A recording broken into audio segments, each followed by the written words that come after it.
بسم اللہ الرحمن الرحیم۔ السلام علیکم ورحمۃ اللہ۔ ہم 28 اکتوبر 2023 کو صبح کے 6:15 بجے جا رہے ہیں ایک سیشن اٹینڈ کرنے جو برٹش کونسل پاکستان کی طرف سے ہے، وہ ہے حیدرآباد اندر۔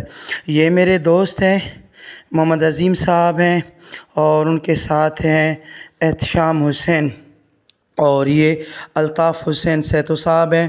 تو ہم سارے مل کر تقریباً 8 بندے تھے جو اس پروگرام میں ایک ساتھ جا رہے تھے۔ تو ابھی یہ صبح کا ٹائم ہے، ہم جا رہے ہیں راستے سے، اور یہ کچھ مناظر آپ کو دکھاتا جا رہا ہوں۔ یہ ہمارے امیر علی راجپر صاحب ہیں جو ہم کو لے کر جا رہے ہیں، جی ہمارے ساتھ تھے جو آگے والی سیٹ پہ بیٹھے ہوئے تھے۔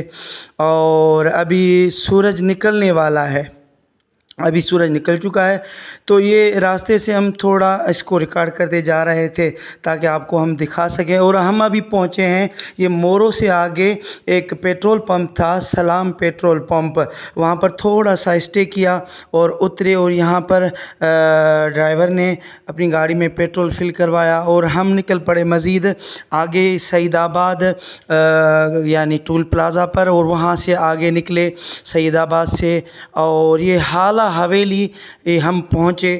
یہاں حالہ حویلی کے اندر یہ ہوٹل ہے جس کے نام ہے حالہ حویلی، تو یہاں پر تھوڑا سا اترے اور تھوڑا 5 منٹ کے لیے ریسٹ کیا، اور پھر دوبارہ ہم یہاں سے نکلے، اور نکلتے ہی سیدھا ہم پہنچے حیدرآباد پہنچ کر ہم ہوٹل کا، یہ فرنٹیئر ہے، یہ سامنے انٹرنس ہے، اندر ہم جا رہے ہیں۔ اس کے اندر یہ الگ الگ بورڈز لگے ہوئے ہیں جو آج جو پروگرامز ہونے تھے، اور یہ ہم اندر آ گئے۔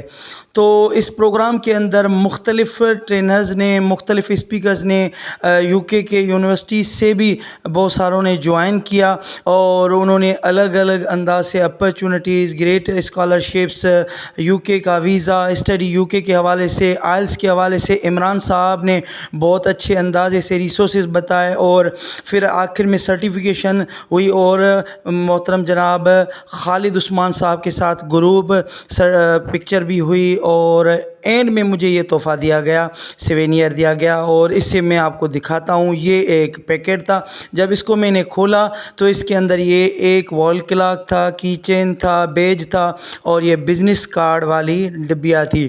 تو یہ کچھ سب مجھے وہاں سے ایز اے گفٹ کے طور پر سیوینئر ملا۔ یہ چھوٹا سا انٹرو تھا، انشاءاللہ تعالی اس کی دوسری ایپیسوڈ میں جو ہم نے چیزیں سیکھی وہ آپ کے ساتھ شیئر کروں گا۔